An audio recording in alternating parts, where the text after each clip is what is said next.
അനുഗ്രഹിക്കപ്പെട്ട നല്ല സമയത്തിനായി ഞാൻ ദൈവത്തെ സ്തുതിക്കുന്നു, സ്തോത്രം ചെയ്യുന്നു. ദൈവവചനം ശ്രവിച്ചുകൊണ്ടിരിക്കുന്ന എല്ലാ ദൈവമക്കൾക്കും വീണ്ടും വരാമെന്ന് അരുളി ചെയ്തവനായ കർത്താവായ യേശു ക്രിസ്തുവിൻ്റെ ധന്യനാമത്തിൽ ഞാൻ എൻ്റെ സ്നേഹവന്ദനം അറിയിക്കുന്നു. ഇന്നത്തെ അല്പസമയത്തെ ചിന്തയ്ക്കായി ഉൽപ്പത്തി പുസ്തകം 17-ാം അധ്യായം 1-ാം വാക്യത്തിൻ്റെ അവസാന ഭാഗം നമുക്ക് വായിക്കാം.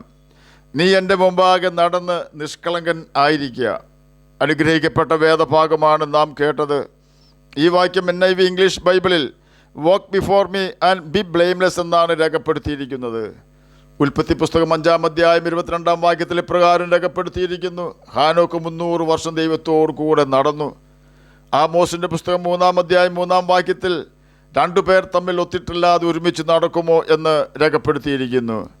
ഇവിടെയെല്ലാം എഴുതിയിരിക്കുന്ന നടന്നു എന്ന വാക്കും അതിൻ്റെ ഇംഗ്ലീഷ് പരിഭാഷയായ വാക്ഡ് എന്ന വാക്കും അർത്ഥമാക്കുന്നത് ജീവിച്ചു എന്ന് ആകുന്നു. ചുരുക്കി പറഞ്ഞാൽ ദൈവത്തോടു കൂടെ ഹാനോക്ക് 300 വർഷം ജീവിച്ചു.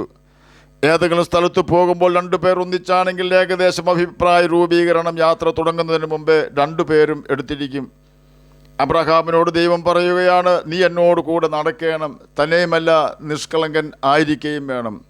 ബി ബ്ലെയിംലെസ് എന്ന് ഇംഗ്ലീഷിൽ എഴുതിയിരിക്കുന്നു. കുറ്റമില്ലാത്തവനായി, ഹൃദയത്തിൽ അകൃത്യം കരുതാത്തവനായി, അധരങ്ങളിൽ നീതികേട് ഇല്ലാത്തവനായി ജീവിക്കണമെന്ന് സാരം. സമാധാനമായും പരമാർത്ഥമായും അവൻ എന്നോട് കൂടെ നടന്നുവെന്ന് മലാഖി പ്രവചനം 2-ാം അധ്യായം 6-ാം വാക്യത്തിൽ രേഖപ്പെടുത്തിയിരിക്കുന്നു.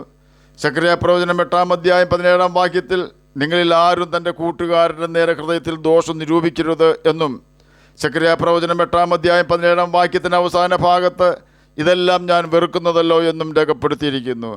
ഈ ഭാഗങ്ങളെല്ലാം ഒന്നിച്ചു വെച്ച് വായിച്ചാൽ ഒരു നിഷ്കളങ്കൻ എങ്ങനെ ആയിരിക്കണമെന്ന് നമുക്ക് മനസ്സിലാക്കുവാൻ കഴിയും. കർത്താവ് അബ്രഹാമിനോട് പറയുകയാണ്, നീ എന്നോടുകൂടെ ജീവിച്ച് ഹൃദയം എന്നിൽ ഏകാഗ്രമാക്കണം. 1 രാജാക്കന്മാർ 3-ാം അധ്യായം 14-ാം വാക്യത്തിൽ ഇപ്രകാരം രേഖപ്പെടുത്തിയിരിക്കുന്നു: നിന്റെ അപ്പനായ ദാവീദ് നടന്നതുപോലെ നീ എൻ്റെ ചട്ടങ്ങളും കൽപ്പനകളും പ്രമാണിച്ച് എൻ്റെ വഴികളിൽ നടന്നാൽ ഞാൻ നിനക്ക് ദീർഘായുസ്സും തരും. ഈ വാക്യത്തിൽ ദൈവം ശലോമോനോടും നമ്മോടും ആവശ്യപ്പെടുന്നത് നാം ദൈവത്തിൻ്റെ വഴിയിൽ അഥവാ ബൈബിളിൽ ദൈവം അനുവദിച്ചിരിക്കുന്ന ലൈഫ് സ്റ്റൈൽ പിന്തുടരണം എന്നാണ്. ഓരോ രാജ്യത്തിനും അവരവരുടേതായ സംസ്കാരം അഥവാ കസ്റ്റം ഉണ്ട്. അത് മിക്കവാറും അവരുടെ പൂർവികരുടെ ജീവിത രീതികളായിരിക്കും.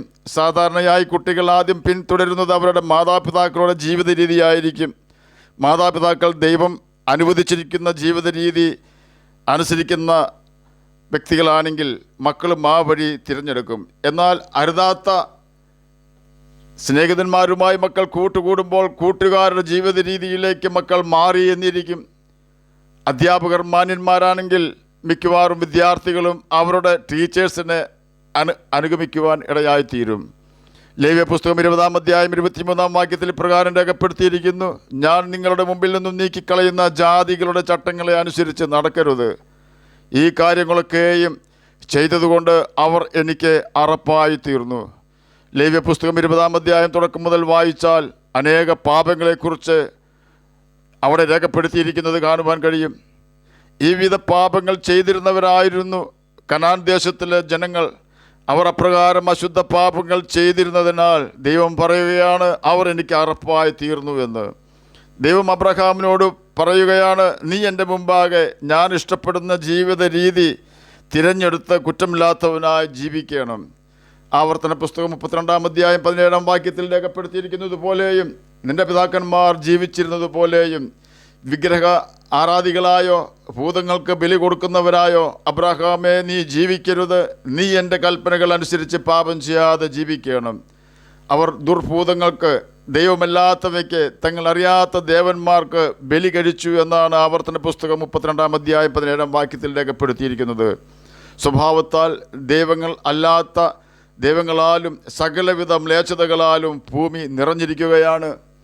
അശുദ്ധ പാപത്തിൽ വീഴുവാനും മാതൃക ഇല്ലാത്ത വ്യക്തികളെ അനുഗമിച്ച് ക്ഷീണിച്ച് മടുക്കുവാനും സാധ്യത ഉള്ളതുകൊണ്ടാണ് യേശു പറഞ്ഞത്, നിങ്ങളുടെ ഹൃദയം കലങ്ങിപ്പോകരുത് എന്ന്. അതുകൊണ്ട് തന്നെയാണ് പൗലോസ് എഴുതിയത്, നിങ്ങളുടെ ഉള്ളിൽ ക്ഷീണിച്ച് മടുക്കാതിരിക്കുവാൻ യേശുവിനെ ധ്യാനിക്കുകയും യേശുവിനെ നോക്കുകയും ചെയ്യുക എന്ന്. സർപ്പത്തിൻ്റെ കടിയേൽക്കുമ്പോൾ മരിക്കാതിരിക്കുവാൻ പിച്ചള സർപ്പത്തെ നോക്കിയാൽ മതി എന്ന് പറഞ്ഞ കർത്താവ് നമ്മോട് പറയുന്നത് നീ എന്നോടുകൂടെ ജീവിച്ച് നിഷ്കളങ്കനായിരിക്കുക എന്നാണ്. വക്രന്മാർക്കും ഉപായികൾക്കും എല്ലാം വളരെ ജയമുണ്ടായിട്ടുണ്ട്. അപ്രകാരം ജയിച്ചവനാണ് യാക്കോബിൻ്റെ അമ്മായപ്പനായ ലാബാൻ.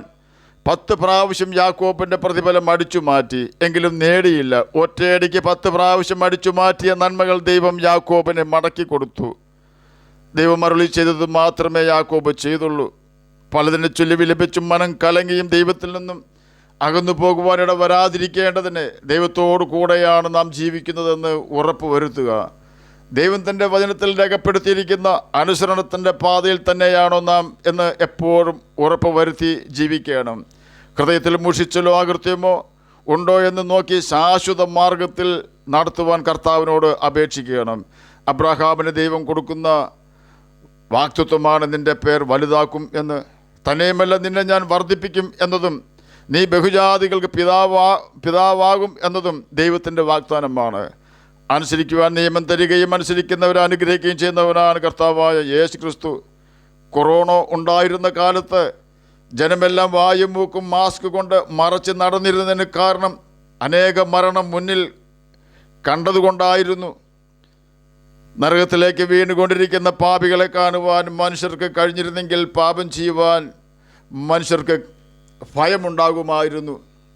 നിത്യനാശമായ നരകത്തിൽ നിന്നും നാം രക്ഷപ്പെടേണ്ടതിന് വേണ്ടി മാത്രമാണ് കർത്താവ് നമ്മോട് തൻ്റെ വചനം അനുസരിച്ച് നിഷ്കളങ്കരായി ജീവിക്കുവാൻ ആവശ്യപ്പെടുന്നത്.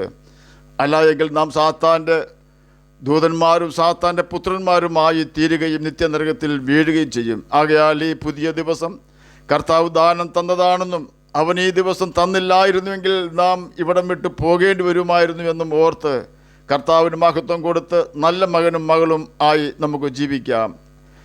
കർത്താവിൻ്റെ കൽപ്പനകൾ അനുസരിച്ചുകൊണ്ട് നിത്യജീവൻ അവകാശികളായി തീരുകയും ചെയ്യാം. അതിന് കർത്താവ് നമ്മെ സഹായിക്കട്ടെ എന്ന് പ്രാർത്ഥിച്ചുകൊണ്ട് ഞാൻ എൻ്റെ വാക്കുകളിൽ നിന്ന് വിരമിക്കുന്നു. നമുക്ക് പ്രാർത്ഥിക്കാം. ഞങ്ങളെ സ്നേഹിക്കുന്ന സ്വർഗീയ പിതാവേ, നല്ല വചനത്തിനായി അങ്ങയെ സ്തുതിക്കുന്നു, സ്തോത്രം ചെയ്യുന്നു.